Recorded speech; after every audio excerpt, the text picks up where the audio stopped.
Americans are falling behind on car payments at near record levels. With inflation hitting hard, car prices outpacing wages, insurance costs going through the roof, and overall household debt climbing to near record highs, it's not exactly surprising that car payment delinquencies would rise alongside all of the other things. And today, Fox Business starts us off. Right, Maria, we usually come to a new car dealership, but you know, a lot of people, they buy their cars at places like this. This is Eugene's. No E on the end of Eugene's, by the way, just so you know. Yeah, take a look at the numbers on new car prices these days. The average sale price for a new car these days, about $48,000. Now, that's been somewhat stable, but it's about $10,000 more than it was pre-pandemic, and that's not the half of it. What about the cost to maintain and repair your vehicle? According to the Bureau of Labor Statistics, that's up 6% in the last year. And insurance? Have you seen your insurance bill lately? Yeah, that's up almost 20% according to the BLS. And Alan Sidler, the guy who owns this dealership, says people these days just cannot afford more expensive vehicles, new or used. And that last quote there is really important. People cannot afford more expensive vehicles, new or used. And that's very concerning, very telling, and very true. And there's a lot of data that actually backs this up. The percentage of borrowers with subprime car loans who are at least 60 days past due on their loans increased to 6.56% in January, which was the highest level since data collection began in 1994, according to Fitch Ratings. The share of 60 days past due subprime auto loan borrowers has remained above 6% since August of 2024, after breaking the 6% threshold for the first time early last year. It previously approached the 6% mark in 1996, 2019, and 2023, but notably in all of those cases, it only approached the 6% mark. We've never actually had it cross the 6% mark, and certainly did not expect it to cross the 6% mark and then stay above the 6% mark consistently or over any long period of time. Now, when discussing economic data, it's really important to talk about things through ratios or percents, because raw dollar amounts don't tell the whole story. As long as inflation exists, and some small amount of inflation is good and much, much better than deflation, which is the cost of things going down, that means raw dollar amounts are always going to be going up. So using just raw dollar amounts will never tell the whole story. A lot of news outlets, for the sake of sensationalism, will use raw dollar amounts to make things look like they are worse than they actually are. But the car defaults going up is especially concerning because it's the percent of people that are defaulting that is going up. If the total number of people that owns cars increases, then you expect the total number of delinquencies to increase proportionately. But what we're seeing here, and this is the big issue, is that the total number of delinquencies is increasing disproportionately to the total number of new people there are owning cars for the first time. And this disproportion is to the tune of almost 6.6%, which is the highest rate of delinquencies that we have ever seen on record. The article goes on. The increase in the number of borrowers struggling with auto loans comes as consumers continue to struggle with the impact of the inflationary pressures the U.S. economy has experienced in recent years, which have strained Americans' household budgets. Higher interest rates aimed at bringing down inflation also made new auto loans more expensive for borrowers. This means that to purchase the same price of car, you would have to make larger payments. It's very similar to how mortgage prices for houses would go up when interest rates would go up. So your friend with his 2.75% interest rate would have a much lower payment on his house, even if you bought a house that was the same price, because your mortgage rate and your interest rate on that mortgage is so much more expensive. It works basically the same way with cars. A recent analysis by the Federal Reserve Bank of New York found that auto loan balances have grown steadily since 2011 and increased by $48 billion in 2024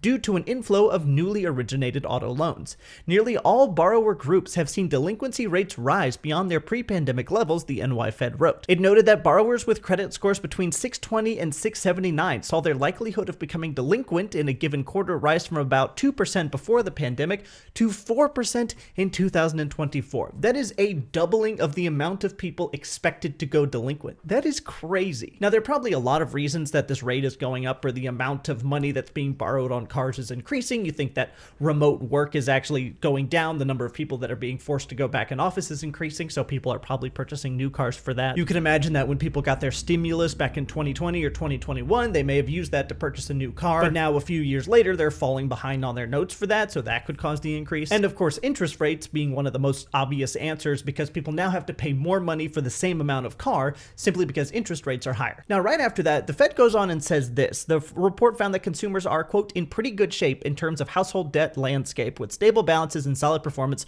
on mortgage loans, but noted an issue with car loans. But I actually disagree with this whole in pretty good shape in terms of household debt landscape, because household debt, as you can see here, has literally never been higher. Nominal total household debt balance in trillions of dollars. We saw a spike during 2008. Probably see another spike if the chart went back far enough at like the dot-com bubble in the early 2000s. Then we see a little bitty spike here, and then people got a lot of stimulus, so it went down as people used their stimulus payments from the Biden administration to pay off their debt, and then it skyrocketed again as inflation took off again around 2024, and it's been increasing ever since. Now, earlier I said percentages were important because inflation keeps going up, but even if you account for inflation, this is real total household debt balance in trillions of dollars adjusted for inflation. Obviously, it's not as high as it has been in the past with the 2008 crisis, but we are awfully close to that. Even adjusting for inflation since 2013, the amount of debt that households have has been increasing at a pretty alarming rate. We do not want this number to be going up when adjusting for inflation. The New York Fed is saying that people are doing fine in terms of household debt, but I would argue that's not true, because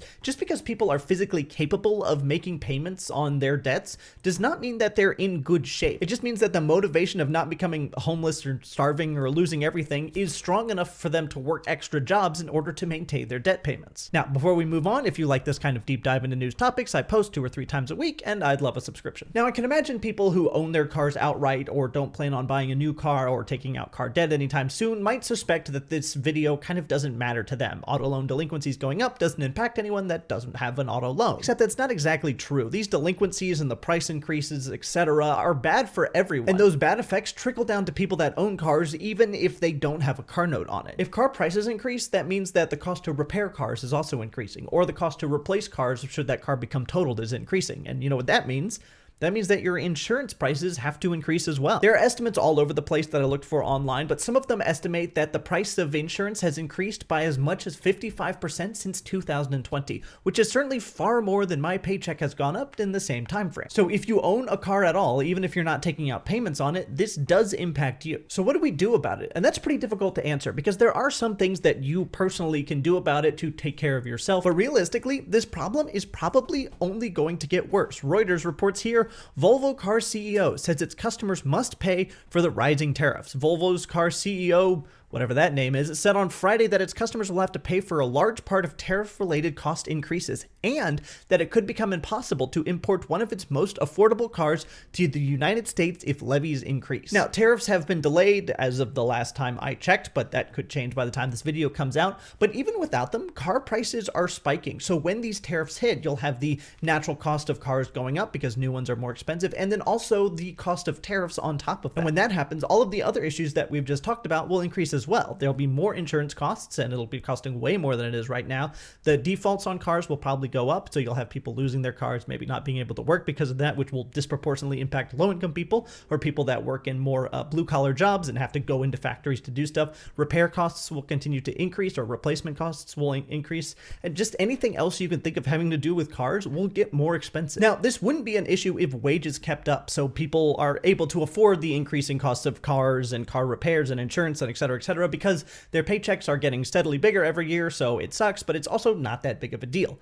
Except if you look at wages since about Q1 of 2021, we can see here to today, the most recent data that I could find. Q1 of 2025, you can see here the employed full-time median usual real weekly earnings for salaried workers 16 and older is $373 a week. And then we look Q1 5 years later, and it is $373 per week. But in this same 5-year period, the car insurance costs have risen almost 50%. And to be fair, in the last year, car insurance costs have only risen about 7%, but it kind of doesn't matter when the damage is already done. And even if it's going down, people are still defaulting. And also, it's not like insurance costs are going down, they're just continuing to go up at a slightly slower pace. And I'll be honest, at a national level, I don't have a good solution, but at the individual level, there are some things you can do. The first thing, and the easiest thing probably to do, is to look around online and see if you are underpaid at your current job. And if you are, find a new job that pays more. You'll have the same car, probably the same insurance, and even if the insurance cost goes up a little. If you're making more money, you're more able to stomach that. The second thing you can do is to shop insurance every year. There are lots of tools out there that get you tons of different quotes from different car insurance companies, and look at the big ones like Progressive and State Farm and so on, but also look at little ones and see if there are local insurance companies near you that have better rates. Insurance companies are basically betting that people won't take the time to look around to get different rates, and so they can jack your rates up as much as they want, hoping that you won't change. Another thing you can do is to buy used cars from private sellers. Dealerships will have to buy that car and then mark it up and resell it, but if you buy it from a private seller,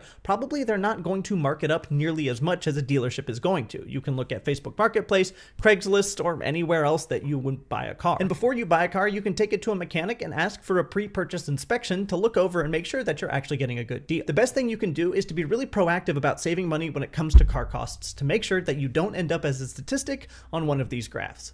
Thanks for watching.